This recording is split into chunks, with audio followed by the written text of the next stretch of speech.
Hello everybody, Baghead here. Today, welcome to the video that is part 2 of Baghead's Gundam experience. Today, I will talk about the second series that came right after the 79 the 97 no the 79 Gundam show, which is Zeta Gundam. Zeta Gundam came out in 1983, I believe, like a few years after. So this video will have major spoilers about the Zeta Gundam, just like the video before this, the my experience with the Gundam 79 video. So if you want to enjoy this video and you don't want to get spoiled of the anime, I will suggest you first watch Zeta Gundam, then watch this video. If you're ready, sit back, relax, and let's get on to the video.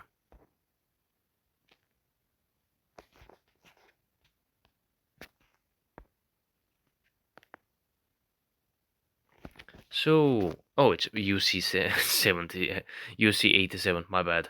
I was watching one of the side stories, which is like not War in the Pocket. I think it's Stardust Memories. Stardust Memories is UC 83. I forgot that it's a prequel to Zeta.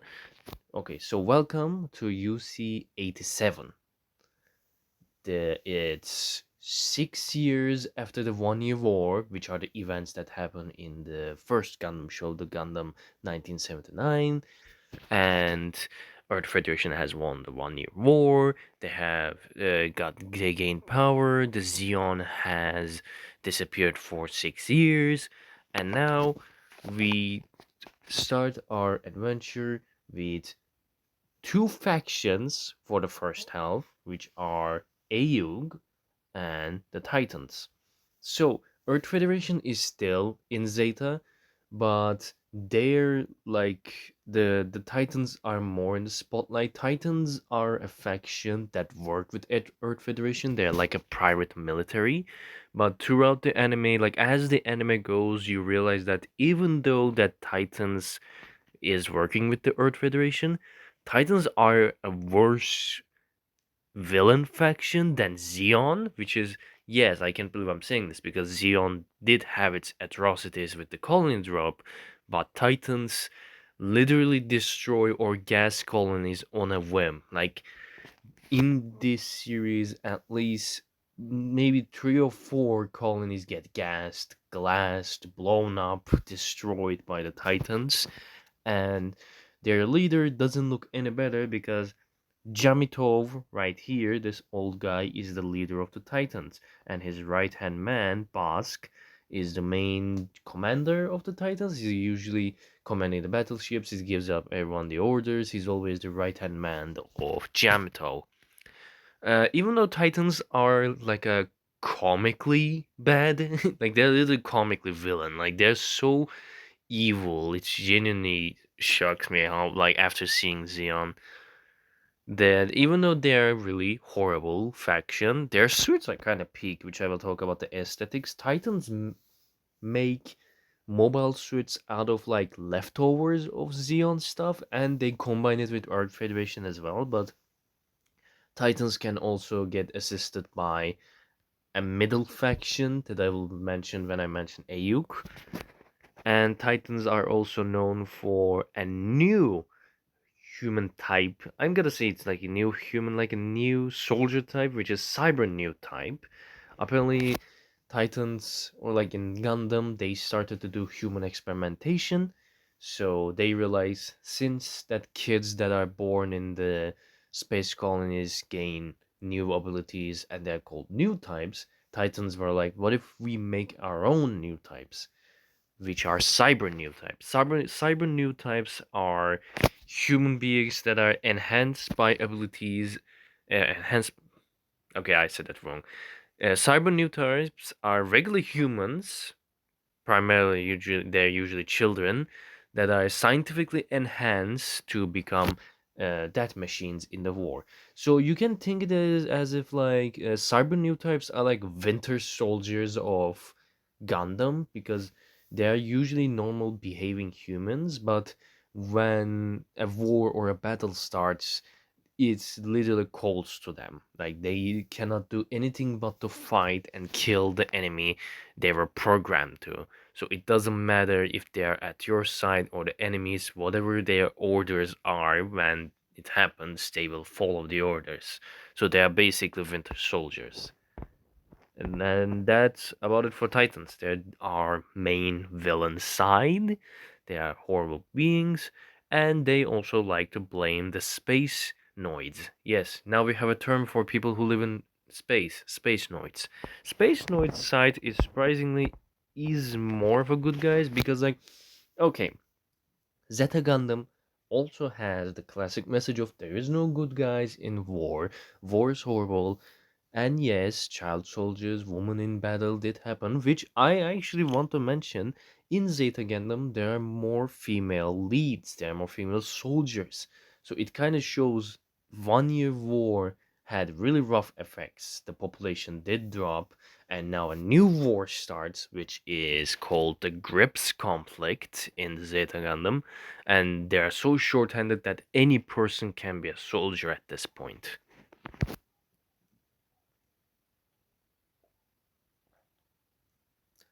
But yeah, I'm not sure if like there's no good guys kind of works in the Zeta because Titans are just so comically evil. Our other side is Ayuk. This is where our main character, Camille Bidan, also finds himself in after stealing a Gundam Mark II because some guy from Titans, which his name is Jared, found his name funny. And that kicks off the events of Zeta. He steals the Mark II, he kicks ass, and then he goes to Ayuk, and then we see what happens after that. Now, what is Ayuk? Ayuk is the space noid, the space side. They want to end the Scripps conflict. They want to get rid of the Titans permanently.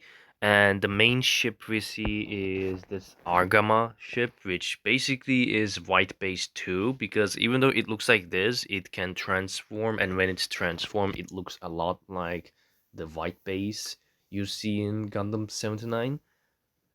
And this Argama also has a new weaponry, different than white base, of course, which is a mega particle cannon. Yes, I don't know if mega particle cannons were that common in the UC-79, the OG show, besides the Big Zam.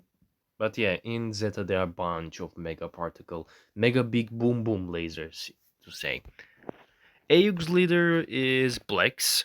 For Blex, he is shown as the leader of the Ayug, president of the Ayug. And there's also Mr. Wong here, which loves hitting children to make them great soldiers, apparently. We will see if that ever backfires in the upcoming series. But as I said, Ayug also has really cool suits. They don't use Zeonic parts. They get their suits from a company called Anaheim Electronics. I forgot to put their symbol here, but Anaheim Electronics is really interesting faction. They are a neutral weapons provider. Anaheim Electronics make mobile suits and weaponry for both the Titans and the AUK. And no matter how much in the show that this is mentioned, like the characters always mention, like you give us guns and you also give the other side guns, but Anaheim is like trying to be neutral all the time. So this also brings that another message in this anti-war shows. There are no winners in war other than the weapon providers. And yes, Anaheim Electronics is always winning because they just play for both sides, they fill their pockets, and they don't care about the casualties.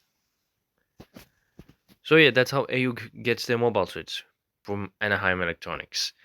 And I guess that's all about AUG is because like, AUG has its flaws in its presidents or like leaders at times, but I don't see AUG is as bad as Titans or the third faction I will mention soon. So AUG is kind of chill, if you ask me. So the third site appears after the first half of the Zeta Gundam. This is Axis. Axis is Xeon remnants. Whatever is left from Xeon faction returns with our character Haman Karn, which is trying to revive the Zabi family. And how does she do that? You know that did you know that Dozel Zabi, yes, Dozel Zabi from Gundam 79 had a daughter? Yes, Minerva Zabi, a toddler, is put on a throne and she's basically like a puppet leader. And the main head honcho is Haman Khan, this pink haired lady right here. She is using Minerva Zabi as a symbol of we will revive the Zabi family, the Zeon will rise once again type shift. And Axis, Xeon, they have a lot of suits. It's not as much as Titans, and I'm gonna say Titans designs are again like they're so peak. I love the Titans designs. Um, I don't think Xeon has that much suits this time. Like I think they have like Gaza Seas and some DOMs, I believe, because Axis like the only new thing from Axis, like the most iconic eye-catching suits, is the Kubli. Kubli is Haman Khan's personal suit. And like Axis is just there. It's a third side. Axis tries to make deal with the Titans, doesn't work. Tries to make deal with Ayuk, doesn't work. It just becomes like after the in the last few episodes, it just becomes a three-way triangular battle between who's gonna win, who's gonna survive type stuff. In the grand scheme of things, the thematics is still the same. War is bad, no good guys, weapon providers always win. Though one thing is different this time is Zeta Gundam does things even more, like even darker. Like this anime is a dark entry in the Gundam series. Like it's really depressing, even from the first episode. Like it starts with Camille stealing MK2. Yippee! Another Gundam protagonist steals the Gundam and they start adventures. But this time it doesn't go that wholesome. Like even literally in episode 2 and 3, Camille loses his mother, and then his father ends up getting killed while Camille was fighting against his own father. Like he loses both of his parents in the war right in front of his eyes. And then new characters get added, they come and go. There many characters die in the last few episodes, and even the ending of Zeta, which one thing I won't spoil, stays with you. Like I know that Double Zeta, the show after Zeta, comes right after it. Like the timelines are literally the same year. But like finishing Zeta Gundam and then starting Double Zeta, like if you guys gonna do that, it's gonna feel like a whiplash because Double Zeta has like a tonal shift. So like only doom and gloom is Zeta. Like Zeta Gundam is really doom and gloom. It's just really depressing. Don't get attached to any characters you meet and just power through it. It's gonna be a depressing journey, but it's really well done. It's a really well made story. So, on to the next section.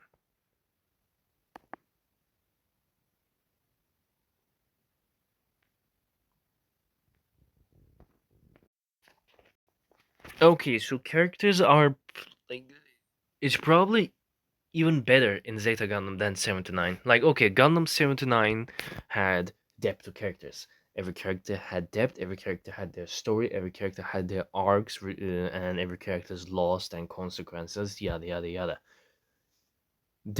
No character was shallow in the OG Gundam 79.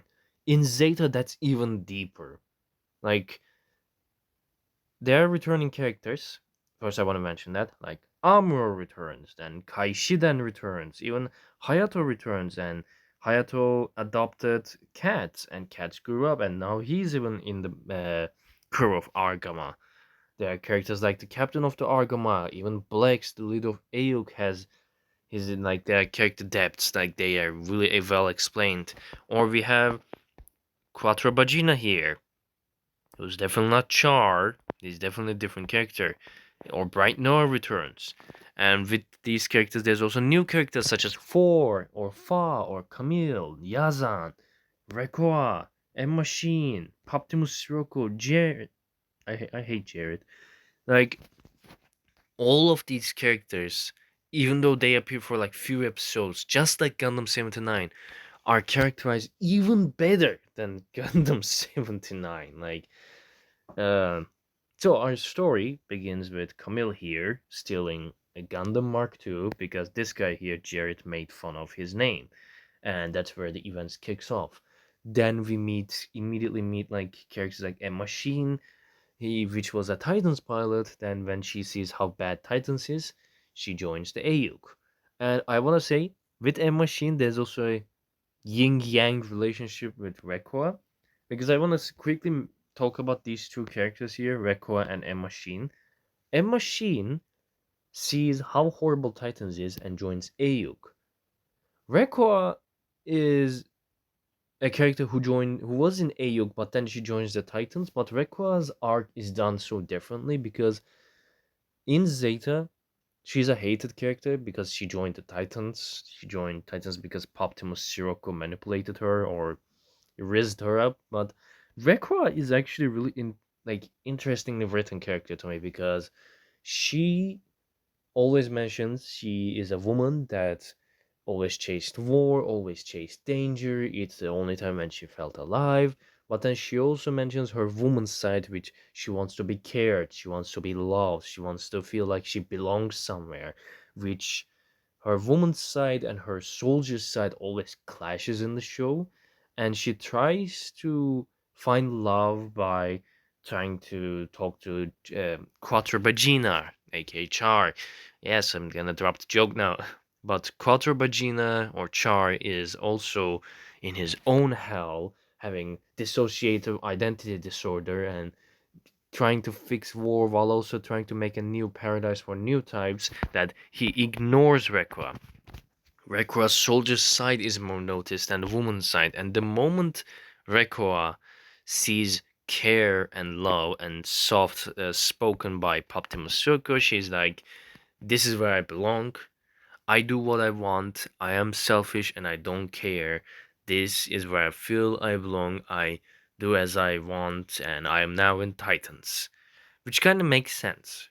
Rekua was dismissed, most of the AUG members, and even though she was cared, she wasn't cared for people she wanted to. She wanted them to care, if you know what I mean. Like she wanted Char or Quattro to show some care and love to her, find someone that she can settle with after all this nonsensical war ends. But she never got that in the AUG side. And she got it in the Titans by Optimus Circo, some care, and that's why she joins Titans. That's why I think Rekua and M Machine are like two really interesting characters that are kind of a yin and yang because M Machine just sees how bad Titans is in like few episodes and then she joins Ayuk. Meanwhile, Rekua has her own arc and she joins Titans. I want to talk about the main character real quick, Camille Bidan. So he says himself is autistic. It's never confirmed by anyone else if he's neurodivergent or he's just a new type. Camille Bidan is known as the most powerful new type ever. He is always compared to Amuro Ray, the OG protagonist of Gundam 79, which also returns in Zeta. He has role in the Earth side of the battle. So Camille Bidan is always compared to Amuro. Camille has its rough. Camille is interesting because he always tries to talk people out of this war. Now, yes, Amuro did this as well, but in episodes you will see that Amuro will try to talk people out, but in time he just like, okay, these people won't listen to me. I must fight to survive, and I must fight to end this war as fast as possible. I don't think Camille ever gets to that point. Like he does get it to this point, but even then in the final battles, he still tries to talk this out between people you know that are in the other side. So that's what's interesting to me. Like is he that arrogant? I'm not sure. He's always called arrogant. Like he's really naive.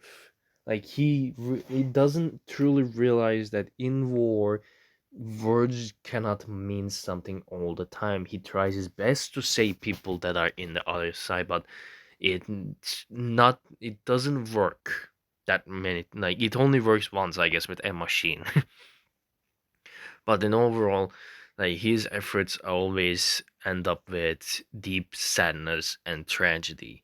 But he also shows that thinking with emotion, thinking with care is not a sign of weakness. It's actually a sign of one of the strongest powers you can have.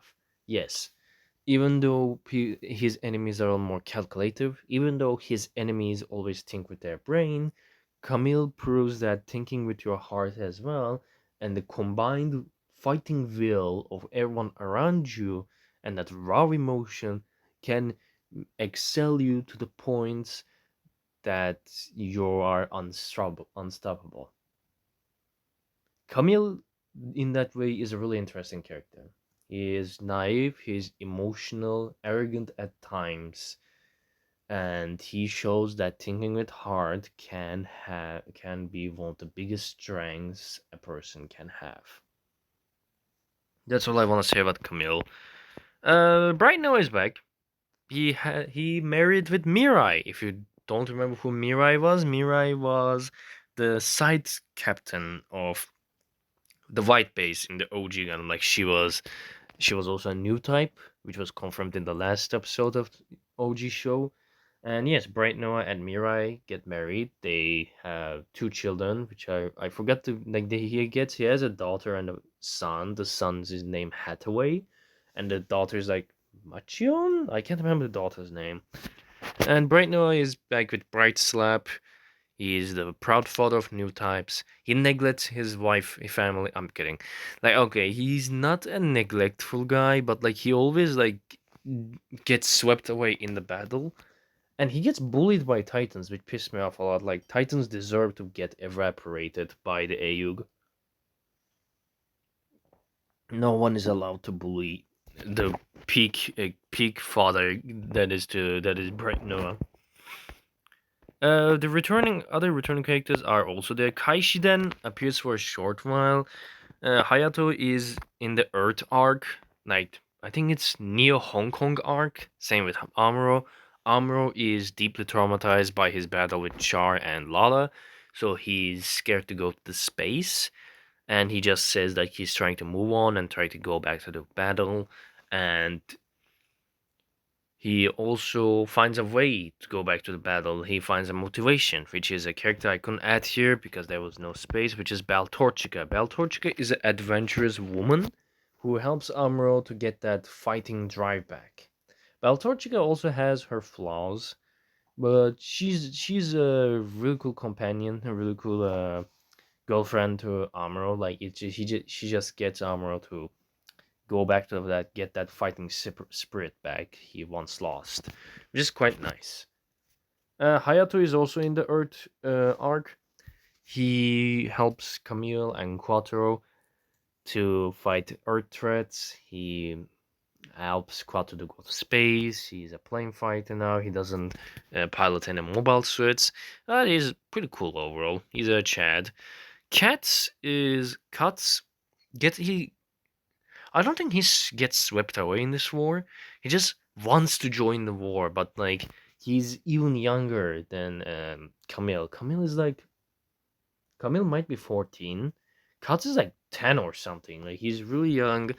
He still has a fighting spirit even that young, and he joins a battle, and people are seemingly okay with it. I mean, yes, there are problems that happen because he's even more naive than Camille. He's still really innocent, but he still shoots down enemies, and he still knows he doing this to survive and end this battle as fast as possible. There's Jared. There's also another character I want to mention like this, Fa and Four. Fa and Four are two love interests for Camille here. Four is a cyber new type who has unstable mental issues, and Camille thinks, yeah, I can fix her. He tried, didn't work, and Fa is the true love interest of Camille. She is a childhood friend of Camille, and she gets swept away in this war as well. She helps Camille in the Metis mobile suit, and she's pretty cool. She's better than Four. Jared here is Jared and Camille's rivalry made me kind of notice that in Gundam there are patterns. In Gundam there are events that happen again and again and again. There will always be a rivalry with two main leads, which are Jared and Camille. There will always be a tragedy involving a big mobile armor getting caught in a rivalry battle, and there's always be huge tragedies in the final battle. Jared is an interesting character. He made fun of Camille's name because he thought Camille is a girl's name, and after that, his life is ruined. He loses people close to him. Camille destroys a lot of people that he liked and he respected. He gets disrespected and humiliated many times by Camille or other AUK pilots, and he meets his end in the most funniest way possible, I guess. It's kind of tragic what he hits to die, but like Jared is a character that you kind of feel bad for a moment, but then you just start hating him. He just becomes so obsessed defeating Camille. You just slowly see how unhinged he becomes throughout the anime. That's why even though I despise Jared, he's still a really interesting and a cool, well written rival character. So I guess there's also a new term that I'm gonna use for Yazan is old type. In this anime, there is a new term called old type. Old types are people who have insane skill in piloting mobile suits, but they have no special abilities. Yazan is one of those characters. Yes, I make this meme as well. He kills half of the main cast and he survives. I cannot hate Yazan though, even though he is a horrible human being that probably slaughtered almost all of the main cast. I'm not gonna spoil who. He he's just you just want to watch him. He is such a skilled old type pilot. Even see him defeated like oh yeah, it's gone. Yeah, he's defeated. Like he doesn't make me hate him as much as like Jared. I hate Jared. Like I don't hate Yazan. He is a monster of the war. He is one of those war people that just want there and kill everything they see.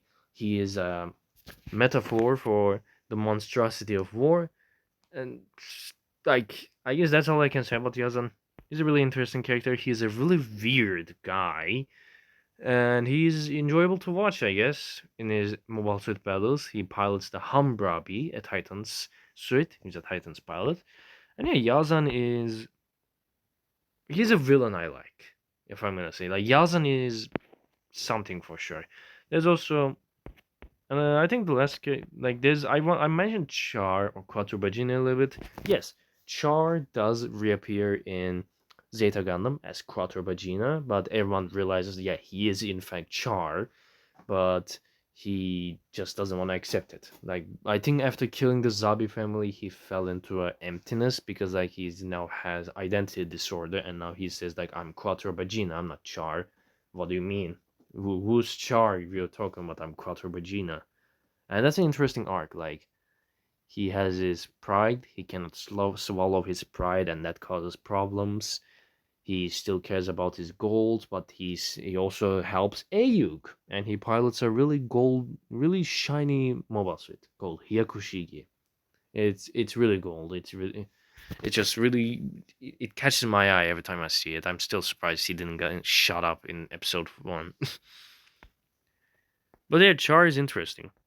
He also like interacts with Amuro as well, and they seem to be pretty chill with each other.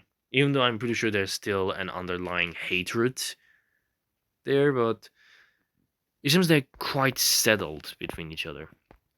So Char is interesting in Zeta. That's all I will say. Like he is a nice addition, a nice recurring character, and he's well done. And the last one I want to talk about is the main big bad is Poptimus Shiroko. Not much to say about him. He's a cool villain, manipulative, insane Riz. He's a new type, obviously, and he kind of reminds me of Gihren because he has the same goals of only superior type will rule the world, and he wants It's not patriarchy, right? It's not patriarchy. He wants a female to lead everything. So I think that's matriarchy in English. Yeah, I think that's like he wants a matriarchal rule. He wants a female to lead everything, and he wants the superior class to lead Earth, space, everyone. He just wants power, and he pilots really cool suits. But he weirds me out. Optimus Sirocco is even a weirder guy than Yazan. But he's certainly a cool villain. Like, I'm gonna say, the character depth is even better in Zeta. And yes, the same points in the last video also is in here. Characters that appear in 2 episodes have depth. The arcs are insanely good. Character arcs are really well done. Um, and everything has depth, everything has detail, and everything has a care that put into.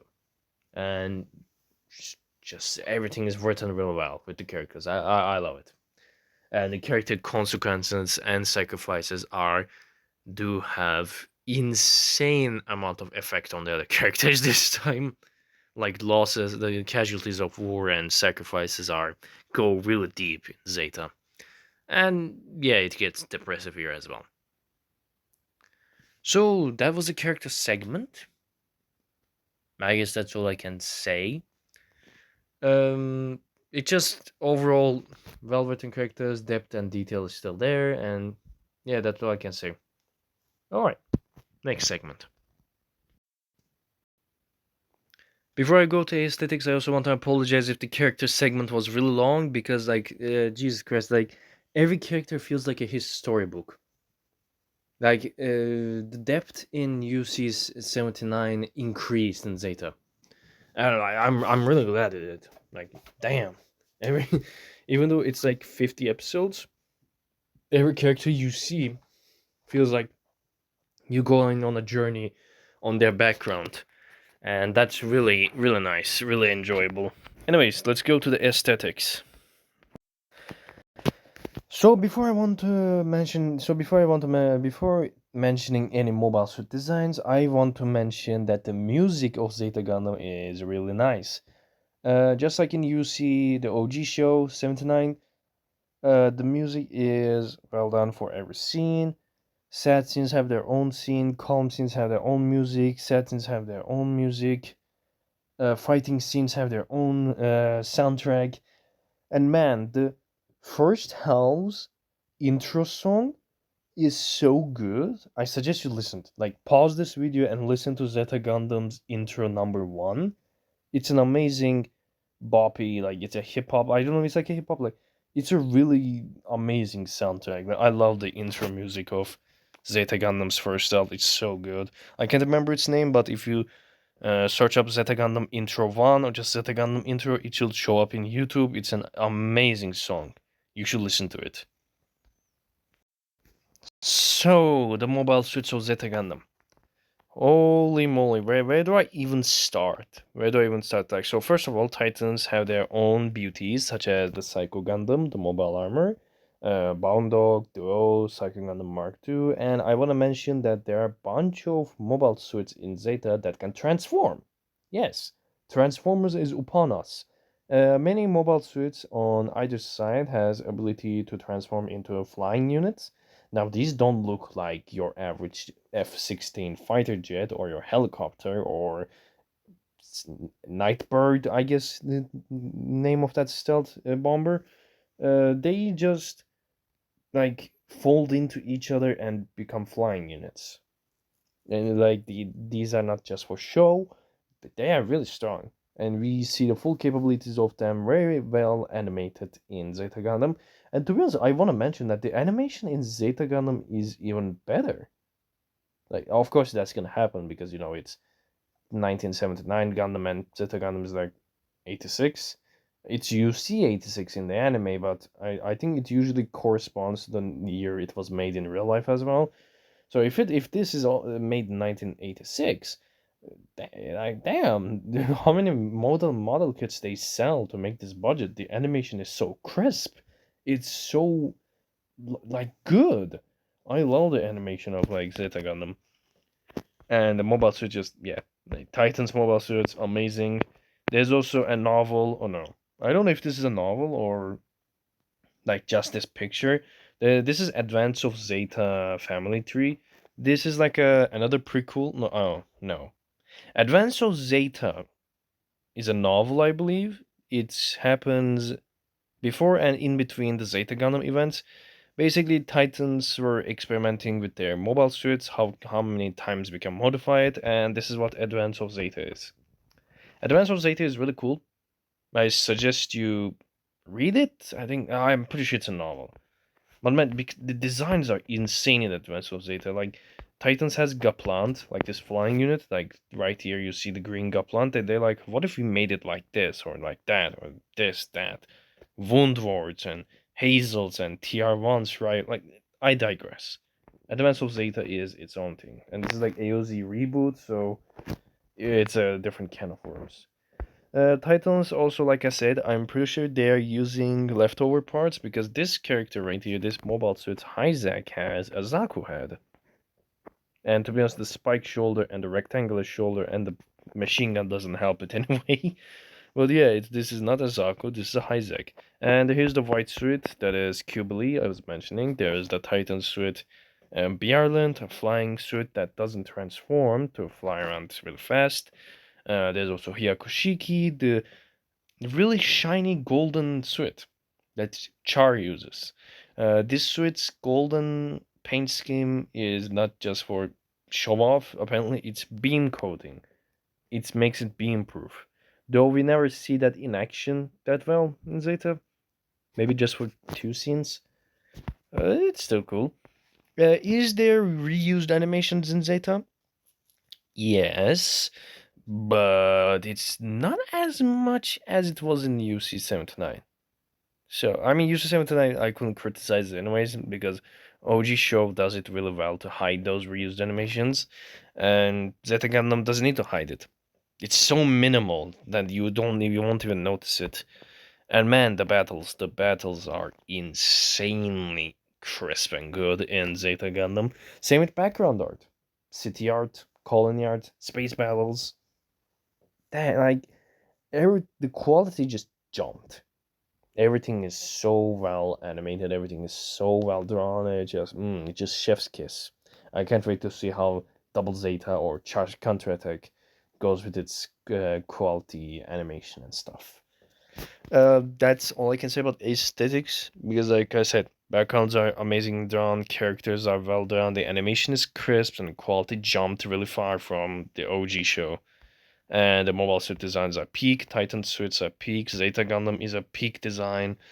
Um, all the other suits are just so cool and Nitorino. And they're always a really cool chunky guy. Anyways, next segment.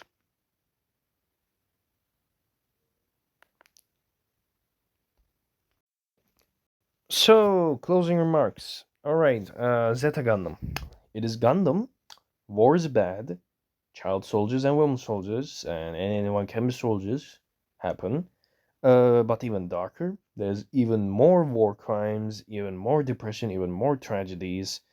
But it also comes with even more character depth, even more well written stories.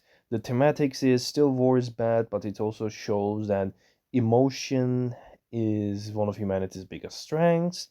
It's the will to fight that excels us to uh, unstoppable levels. It's pretty well. It displays this message really well. The ending got me really good. It hit me like a truck. The ending is one of the most sad endings. Like the last five episodes of Gundam Zeta is just really depressive. It just get it's when the story reaches its darkest, and it still lets you you just can't stop watching it. You just wonder what's gonna happen next. Who's gonna win in this bloody war? I remember watching this again The subtitles were made by another person, not like official subtitles. And when I saw the ending, the last episode, the subtitles guy put a sad face emoji there because, like, yes, Zeta Gundam stays with you when it after it ends. Like, you have to digest it for a while. So overall, Zeta Gundam is darker, more depressive, more tragic, but it also better animated, uh, even more depth to its story and its characters, even more mobile suits and amazingly designed mobile suits there are. More ships, more greater backgrounds, designs, area designs, background designs. The art is better. The music is incredible. The intro is just I'm still listening to it on repeat. And so overall, it's good. It's good. It's great. I'm not gonna compare it to the OG anime, the OG Gundam, like 1979 Gundam. Like, I'm not gonna say it's better or worse. Like, it just, I only thing I can say it's darker. It's a dark entry. It's a war of emotion, change, and losses. And that's all I want to say about Zeta Gundam. Now, the next episode will be about Double Zeta Gundam. I heard many things about it. I heard it's a 50% sunshine and rainbows and 50% depression. I heard it has many tonal shifts and interesting choices in the story. But I shall see that. The Double Zeta video and Char's content videos might come out next week. Not promising anything, but I'm excited to see how those stories go. I hope you enjoyed this video. This was a real long video because like I can probably talk hours and hours about Zeta Gundam, but I'm just gonna cut it short, cut it right here. I hope you guys enjoy this. You can comment your opinions on Zeta Gundam. Make sure to subscribe, like, turn that bell button, and I see you guys in the next video. Goodbye.